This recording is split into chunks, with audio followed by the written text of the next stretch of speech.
Welcome to the Ed Leader's Edge podcast, where we interview innovators and thought leaders in the field of education who are helping students thrive.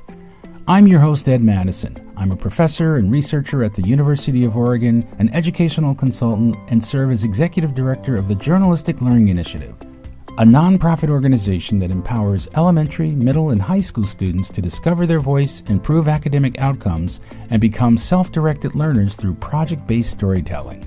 Welcome to our program.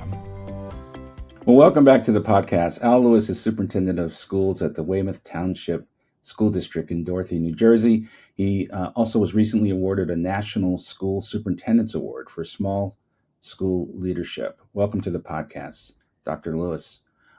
I was very intrigued and curious to note on your website that you have something there called the Week of Respect. Tell me about that. Yeah, so in partnership with state initiatives, every year we have a Week of Respect where we do different theme days. We bring in different speakers. We partner with Atlanticare and NJ4S to have school-wide assemblies for healthy relationships and proactive social skills. So we're going to do theme days like put bullying to bed and wear our PJs to school. And being a good friend makes you a superhero. So then folks are going to wear superhero attire, and just a way to make it fun and exciting for the kids, and just remind them of all the positive social skills that we want them to learn and grow in. Certainly these are at times uncivil times in a national discourse, and we want to do our part to bring some civility and friendship and have people stand up for each other and stick together. So really excited for our Week of Respect. It's going to be a really fun time. Now, I don't know how long you've been doing this, but I'm very curious to see if you think starting this, because I'm assuming you're doing it across grade levels, starting this kind of discussion and being intentional about it at a younger age, and its ability to basically show up in the way students interact with each other as they get into middle school, which can be such a tough time, particularly as it relates to just teasing and bullying and all that. Yeah, absolutely. I think with most things, right, the younger you intervene, the better. And, coming out of the pandemic, certainly like our second and third graders, they went a couple of years where they were learning from home. They didn't develop the social skills that they might have otherwise. So the earlier you can teach these pro-social skills and the earlier you can form these really deep relationships, both between student to student and then student to school and family to school, the better you are in the long run. And we definitely see that with some of our older students, like our middle schoolers, that, our kids who we implemented these procedures and programs ahead of time, the better they are in the end, right? And they form these deep relationships. They have solid friendships. They have the social skills they need to navigate adolescence. And that's what we're here for, right? We're here to train these kids up and get them ready for high school. Mm-hmm. Now, I noticed that you're doing some public speaking and also sharing about just the, how you're what you call purposeful integration of social media. Tell me about that. Yeah. I'm becoming quite good with public speaking. It's not really my strong suit, to be honest. The most dangerous thing in the world is to give a superintendent a microphone. And I do my best to be concise. But I try and remind folks that our parents, they consume most of their information from social media, right? That's their preferred mode of gathering, whether it's the news or just ongoings in the town or the school. So we want to tap into that powerful connection, and we want to give parents a close-up view of the school day. And it definitely has had its benefits, right? When a parent sees their child and they're happy and smiling and learning, and it's featured on social media, they get that shot of endorphins where they say, like, hey, I know my kid is okay. They're in good hands. They're happy. They're healthy. They're doing fun things at the school.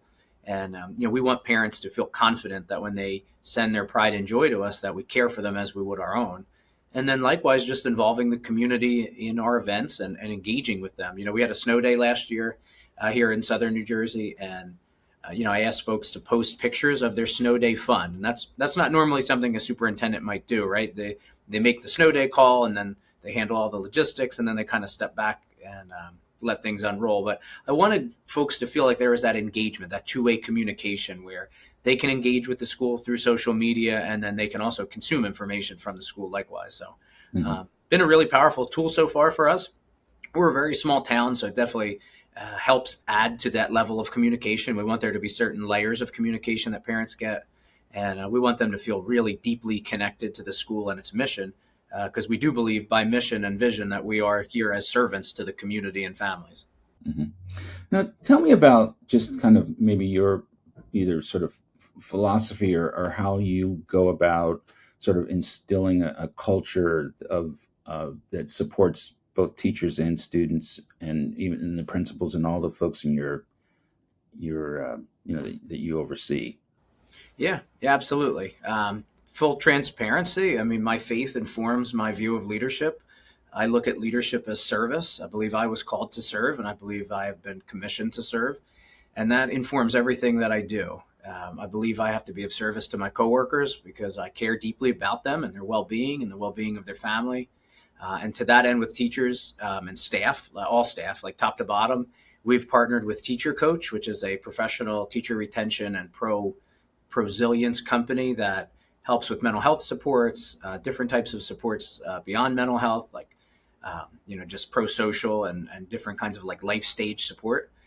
They come out, they do site visits to our school with small group therapy sessions, chair massages, all kinds of great things that help people feel recharged and reclaim a little bit of their time and their well-being. And that's open to all of our staff and their families. So they can go on the platform and they can engage with clinicians and learn about how to combat depression, how to handle anxiety, etc. Mm-hmm. And those are things that affect every family, mine included. So I want to be of service to them and care for them. Likewise, we've partnered with Teachers Pension Exchange, which is a financial wellness company, because we know that when our employees are financially healthy, our district is healthy. And again, when we care about our teachers, we care about our staff, and we want to make sure that we're providing as many supports as we can. And then for students, we've partnered with Hey Kiddo and Second Step, two different companies for social emotional learning, to give students daily instruction on social emotional learning and well-being.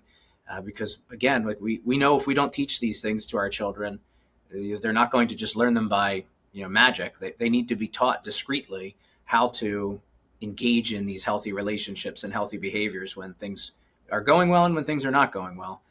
So we look at it as, from a mission standpoint for our school, we look at it as our mission to care for the whole employee and to care for the whole child.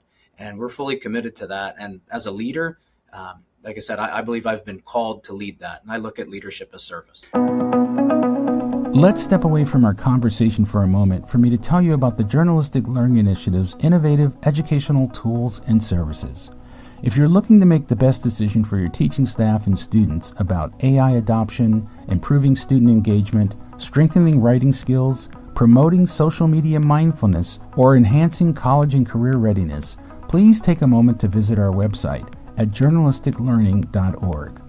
Our team of University of Oregon researchers offer customized AI tools, instructional materials, professional development, and consulting. Research confirms that students with journalistic learning experience outperform their peers on numerous key indicators for college and career readiness. At the heart of our work is empowering learners to become effective communicators. If you think about it, effective communication is critical in every human interaction, whether it's writing an essay for a grade or being interviewed to secure employment. Since 2015, JLI has benefited nearly 20,000 students and served schools in 15 states and the District of Columbia. I invite you to schedule an appointment to explore how JLI can improve your students' learning outcomes. Now back to our program. And it works hand in hand, because if the teachers are not, coming to work energized and enthusiastic, that's got to adversely impact the students. I'm always curious to ask: is it that just these higher levels of anxiety and that students are experiencing?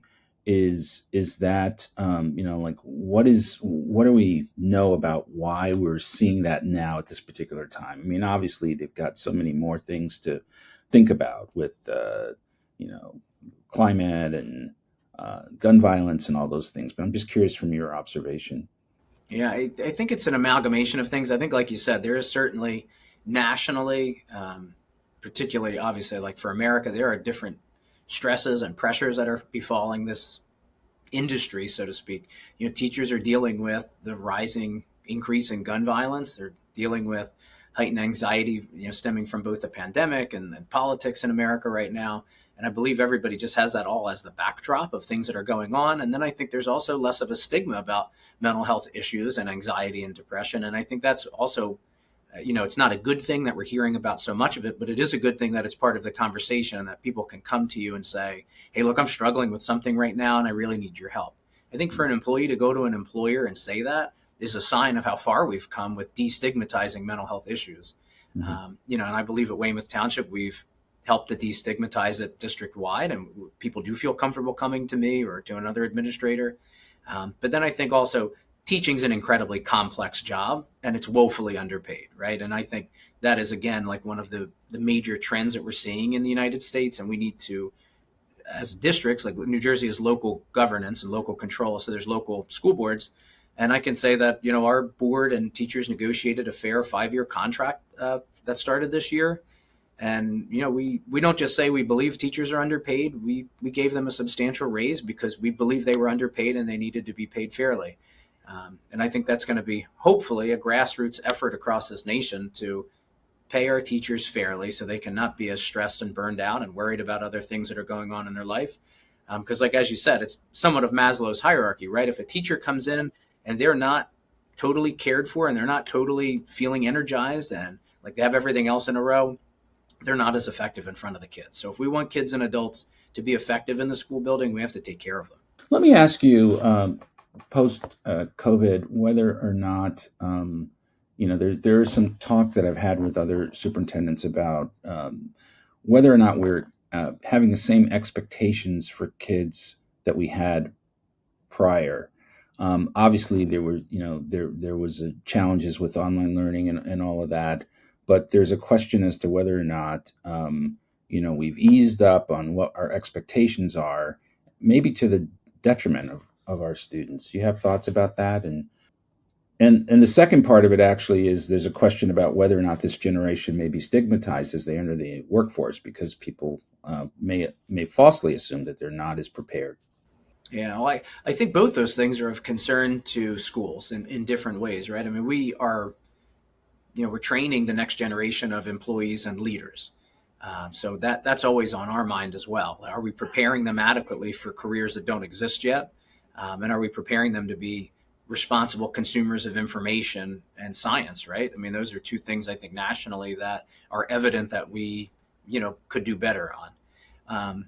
I think to the point of like are we slowing down too much or are we doing too little post-pandemic? I don't think that's the case. I think we're meeting kids where they are. I believe that we hold kids and adults in our building to a very high standard of excellence. We earned a National Blue Ribbon in 21 after the pandemic. So I do believe that we are holding kids accountable, but we also have to meet them where they are, right? We cannot just say, well, 10 years ago, kids were able to do X, so you're going to do X as well, right? That's not fair to the kid. It's not fair to the families. We have to partner a little bit more organically than that. So it's probably somewhere in the middle, like most things where we want to ramp up, but sometimes you have to go slow to go fast, right? You have to meet kids where they are, remediate, and then you can really start to turn up the gas a little bit. Yeah. Let me ask you about assessing where they are, because I know, there's a pretty good consensus that maybe we went a little too far on with our emphasis on, high stakes testing. And now we're seeing more of a holistic approach at informative ways of that students can sort of demonstrate not only their ability, but kind of their thinking process. And just curious how you're thinking about those topics. Yeah. So New Jersey moved away. We had a fall assessment that was born out of a waiver for the during the COVID pandemic years to get out of the spring testing. And the state has since now moved away from the fall test and moved back to the spring test exclusively, which I believe was a great move, right? We don't want to over-test and over-assess students. We want a clear picture of how they're doing, but from a standardized assessment level, I believe we've hit at least a fair mark.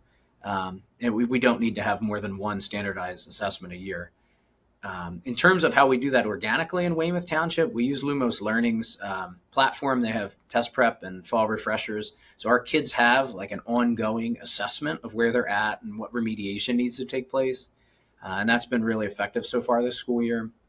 But I do believe this is best as a local kind of selection. I believe every school or school district should choose what works best for them and their community and their expectations and their teachers' preferences. And we do need to have ongoing progress monitoring, but we don't necessarily need an abundance of standardized assessment. I think research is pretty clear that it's just not adequate in and of itself. It should be a multi-pronged approach. Mm-hmm. Let me ask you about AI and what you're thinking about that in your district.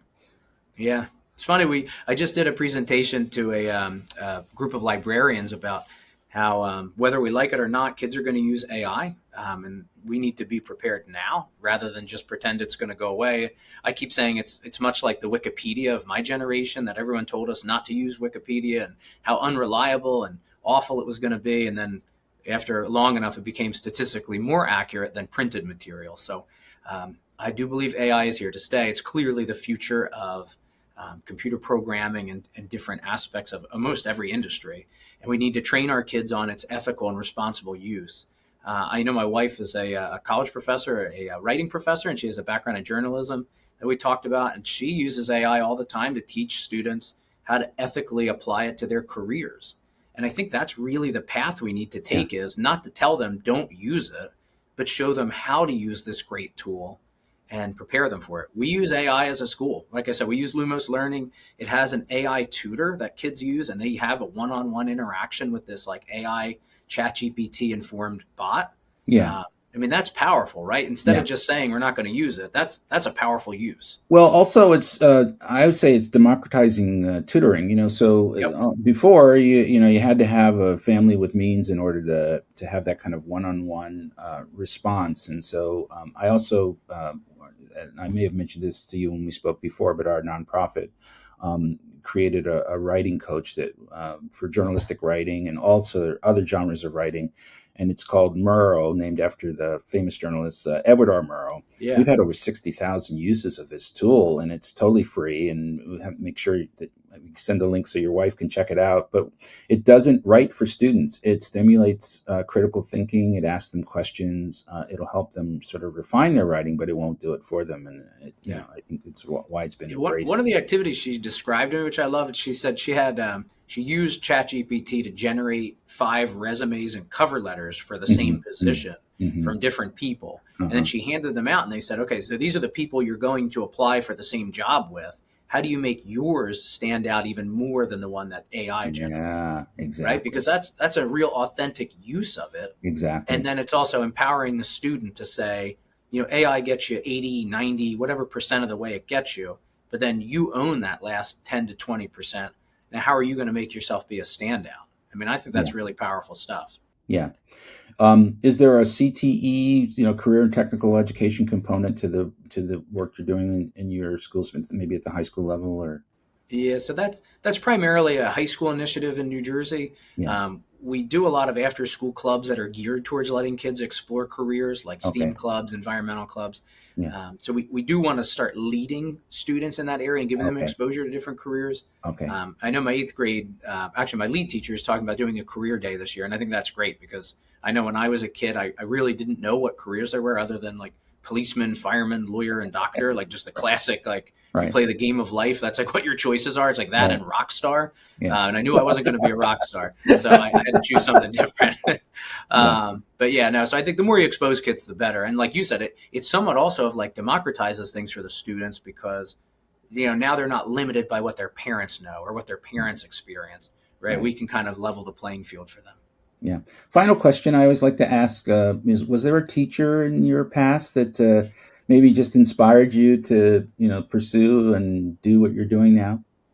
Yeah, absolutely. I'm going to name 2 if you'll indulge me. In high school, my math teacher, Mr. Ottman. So, Mr. Ottman, if you're watching this or if I get a hold of you, it was the first teacher that really made me realize how fun teaching and learning could be.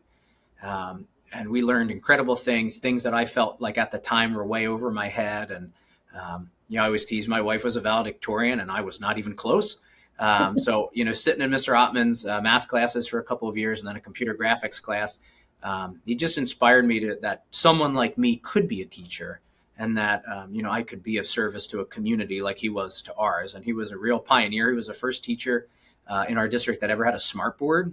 and he got one through a grant, like just for his classroom. And I remember thinking like how impressive that was. And I was amazed at the technology at the time. And then my history professor at Rowan University, my alma mater, Dr. Bill Carrigan, really foundationally changed who I was as a scholar. Going into undergrad, I thought I was a pretty good writer. Like I was pretty sure of myself. And in a good way, he made me realize how far away I was from scholarly writing. And I can say, even through my dissertation, things that Bill, and we still stay in touch. So Bill, I hope you see this. Things he taught me there, as a sophomore in his historical methods class, stuck with me forever. And I tell the story of how he called the author of a book and had him confirm whether or not our guesses as to his thesis statement of the book were correct. And I remember being like, oh man, that's unfair. Like, you can't ask the author. Like, he says, of course I'm going to be wrong. But both those people, Mr. Ottman and Dr. Carrigan, just phenomenal people who really shaped me as an educator and as a scholar. Dr. Al Lewis, thank you so much. Where do people find your district website and other information about just your speaking ability or availability? I mean, yeah, I'm on LinkedIn, so you can find me on LinkedIn. School, we have a Facebook, we have a Twitter account, or X as it's called now. We have a school website, Weymouth Township School .org. So there's a lot of places you can find us.